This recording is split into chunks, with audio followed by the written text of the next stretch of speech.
Bonjour à tous! Donc je reviens du cinéma, j'ai même pas eu le temps d'enlever mon blouson de simili-cuir ni mes bottes. Je suis juste euphorique à 1000%, je viens de voir un chef-d'œuvre absolu, La La Land. Donc je m'y attendais un peu à ce que ce soit bon, voire très bon, parce que quand même, il a été nominé 7 fois aux Golden Globes et a remporté donc les 7, on va dire, statuettes. Et casting très bien choisi, réalisation ouf, mais je vais reparler de tout ça. Donc avant d'aller le voir, hier, j'ai regardé donc le précédent film du réalisateur Damien Chazelle, Whiplash, qui est un sorte d'apprentissage musical, mais plus un truc de compétition, voilà, on va dire. Déjà sur le jazz. Je savais pas que celui-là portait sur le jazz, du coup. Et déjà, sa réalisation était vachement maîtrisée. La musique rentrait dans la tête et c'était vachement immersif, voilà. Le seul reproche que je peux faire à Whiplash et même à celui-là, donc peut-être au suivant, c'est pour moi il y a un plan, donc dans Whiplash c'est le dernier et dans celui-là c'est on va dire aux trois quarts, qui est trop long. Voilà, il est un tout petit peu trop long, c'est vraiment un minuscule détail, mais sinon c'est voilà un chef-d'œuvre. Donc on va essayer de redescendre sur Terre. En plus, donc avant d'aller le voir, je vais encore reparler de Vodcaster, mais la note de Vodcaster était à 93%. J'avais pas lu les critiques, mais j'avais vu la note. Voilà, encore une fois, ça paraît ouf, vu que les personnes qui sont sur Vodcaster sont critiques, mais à mort. Et aussi une news, je viens de voir du coup que Télérama a racheté Vodcaster. On va voir ce que ça va faire, mais déjà Télérama était critique, Vodcaster encore plus. Je sais pas ce que ça va faire.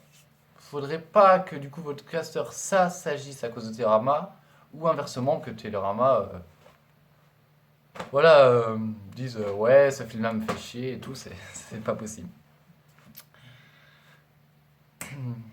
Donc La La Land c'est un hommage et en même temps une comédie musicale. Voilà ce que je disais à ma copine, c'est que bah, du coup je l'avais écouté avec elle l'OST, l'original soundtrack donc, du film. Et depuis, j'arrêtais pas de l'écouter, mais vraiment, là, depuis, on va dire, 3 jours, je me le passais en boucle. La musique, en tout cas la première et la deuxième, et même d'autres, rentraient dans la tête. La première, aujourd'hui, je n'ai pas arrêté de la fredonner au boulot, au stage. Vraiment, c'est magnifique. Voilà, le film est vraiment magique. Réalisation complètement ouf.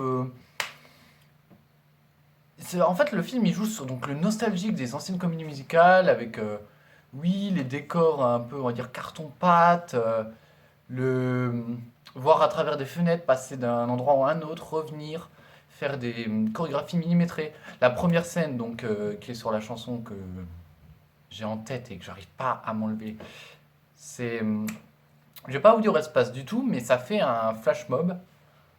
Et il y a des cascades qui sont ouf. Je pensais pas voir ça dans une comédie musicale. Euh, donc, on va passer un peu sur les acteurs, mais normalement, tout le monde, en tout cas, beaucoup de monde les connaît. Donc, Ryan Gosling, que moi, je n'ai pas vraiment vu dans les films donc, de Nicolas Winding Refn, où il joue des personnages violents. Moi, il y a pas je le vois comme ça me paraît normal. Pour ceux qui sont habitués à le voir dans des rôles violents, ça va être bizarre. Moi, je l'avais vu juste dans Blue Valentine de Derek Cianfrance avec Michelle Williams, qui était plutôt un drame, un film d'auteur. Donc oui, c'était un peu plus calme que les pétages de plomb qu'il fait, je pense. Voilà. Et Emma Stone, moi, je la connaissais aussi. Et je pense que là, il y avait un peu plus d'une centaine de personnes dans la salle. Et je pense que il y en a plein qui étaient venus juste à cause du bruit qu'il a fait et qui ne connaissaient pas Emma Stone ni le réalisateur. Je dis ça, je m'avance peut-être un peu, mais je pense que c'est ça, parce que le bouche à oreille fonctionne très bien, et tant mieux. Et tant mieux que les cérémonies permettent aussi, du coup, de valoriser ces films pour donner envie de les voir. Et c'est la première fois que je vais être d'accord, ou en tout cas, je pense être d'accord avec les messages, je crois que c'est sur le poster, parce que c'est pas dans la bande-annonce. C'est marqué le meilleur film de l'année. Et ben franchement, on verra cette année.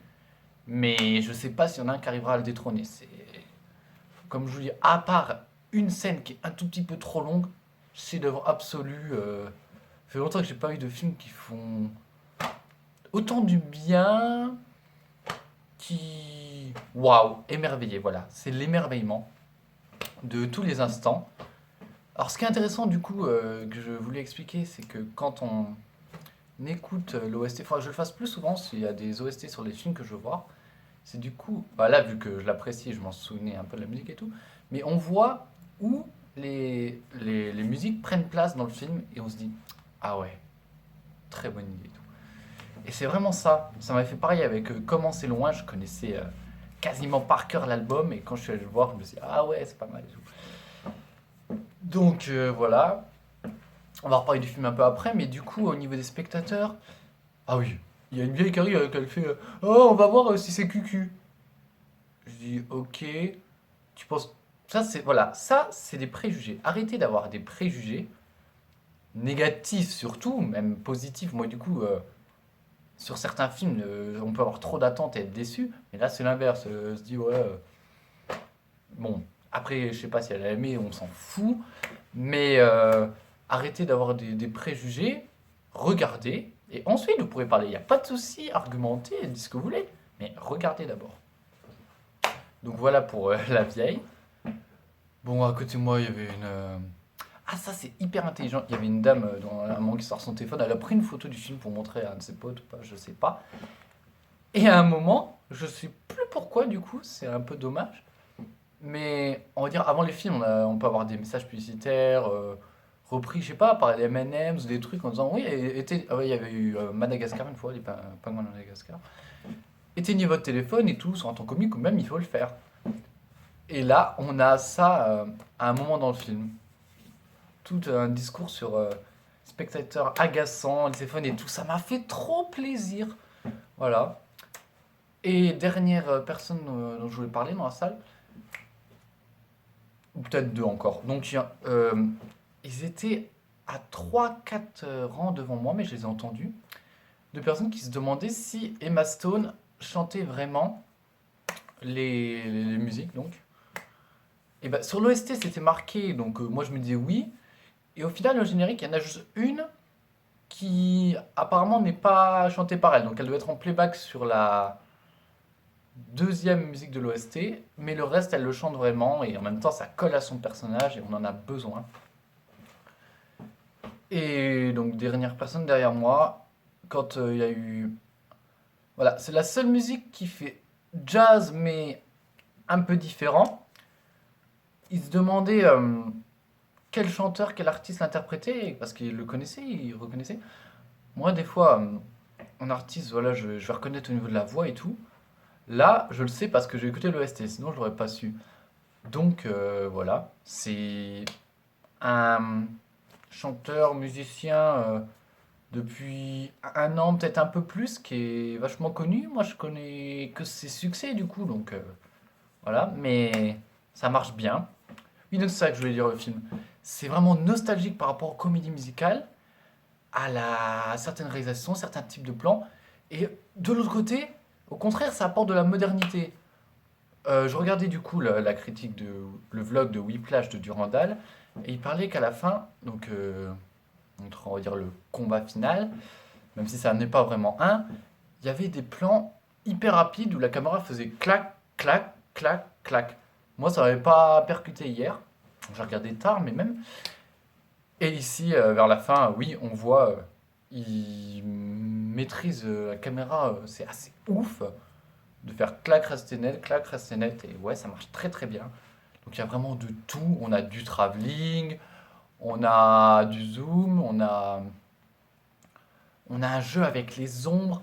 Il y a une scène, l'effet spécial, je sais pas comment il est fait.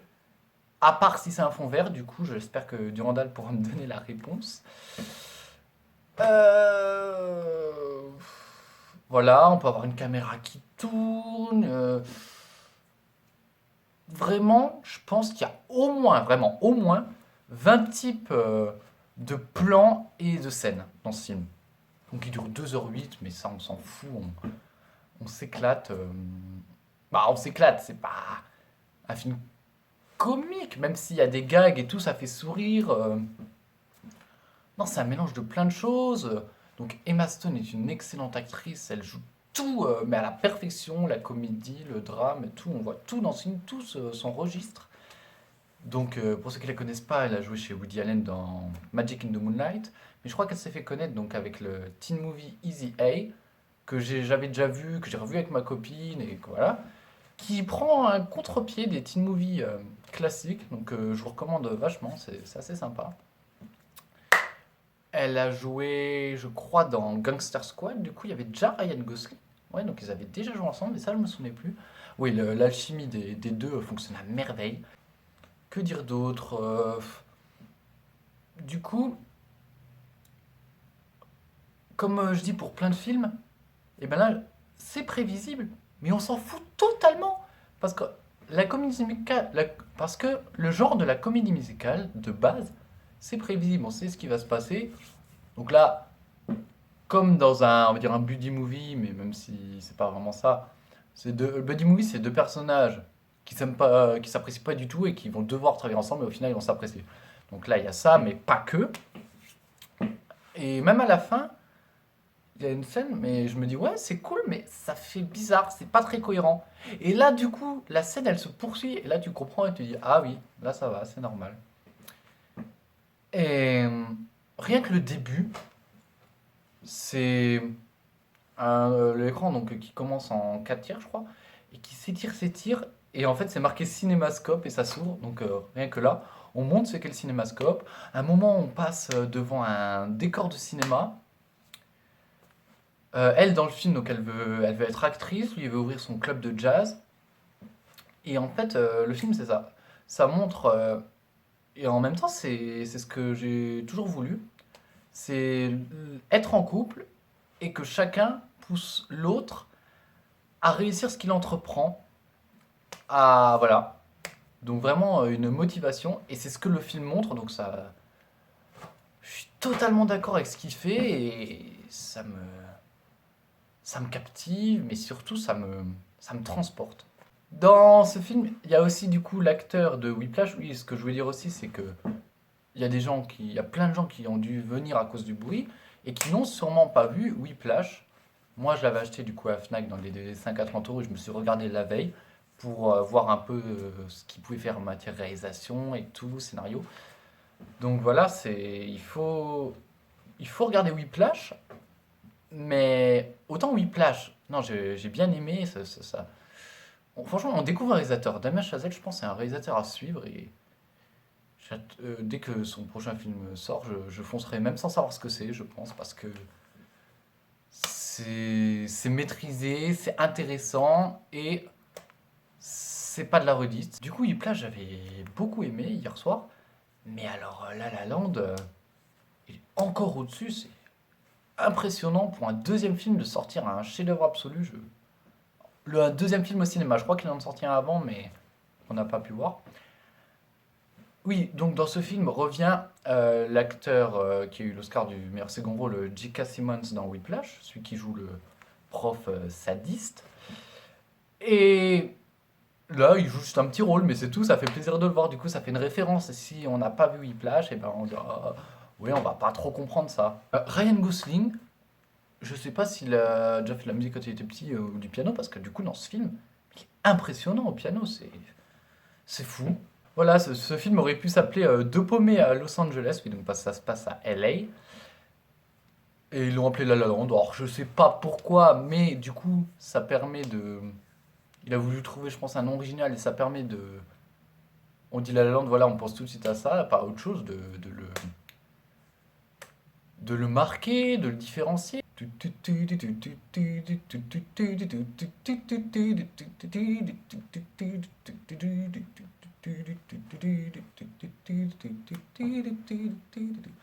Oui, ça m'a donné envie de danser, un truc de fou. Waouh, waouh, waouh. Donc dès qu'il sort, je l'achète et sûrement je le revois dès que je l'achète, c'est juste pas possible. C'est ce que je me disais, du coup, si mon père veut aller le voir, je suis vraiment prêt à retourner avec lui tellement c'est... Waouh! Euh, Bah, après, ça peut pas plaire à tout le monde dans le sens où si on prend un public voilà, de jeunes qui n'aiment que les films d'action, non, c'est sûr. Mais vu le nombre de personnes dans la salle, là du coup je suis sorti, il y avait un groupe de jeunes peut-être un peu moins... plus jeunes que moi, c'est ça. Plus jeunes que moi et moins âgés. Peut-être de 1 ou 2 ans, je sais pas, mais ouais, pareil. Je sais pas exactement ce qu'ils faisaient parce que je me suis cassé, je voulais rentrer et filmer mon vlog. Mais elles avaient adoré, voilà, ça s'entendait. Je réfléchis si j'ai encore quelque chose à dire, mais sinon je vais vous laisser là. Parce que c'est formidable, je vais pas employer 10 000 qualificatifs, je préférerais rester sur chef-d'œuvre absolu. À mon avis, c'est le film d'une époque, comme beaucoup d'autres grands films. Je saurais pas trop quoi donner comme exemple. Peut-être des Kubrick, donc effectivement, genre Orange Mécanique ou premier film Alien. Je crois qu'Alien avait un peu révolutionné le cinéma. On pourrait dire aussi avec Avatar, mais c'est pas dans le même registre. Mais oui, c'est un film qui marque, qui j'espère va marquer l'époque, qui j'espère va rester hyper longtemps en salle.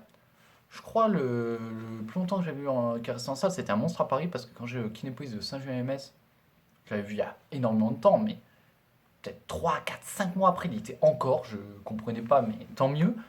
Donc j'espère vraiment qu'il va rester au moins 3 mois à l'affiche. Je m'avance peut-être beaucoup, mais ce serait dommage, parce que c'est de l'or en barre, tiens, on va dire ça comme expression. Et peut-être du coup, quand le revoyant, ça passera même Mommy dans mon cœur, qui était déjà ouf. Donc là aussi, du coup, on joue avec les cadres. C'est 2 fois dans le film, comme à peu près dans Mommy. Donc c'est, je pense pas que ce soit une référence, hein, mais voilà. Foncez, je n'ai plus rien à dire. Si vous aimez un tant soit peu le cinéma, un tant soit peu les acteurs, voilà, foncez. Et moi je vous dis à bientôt.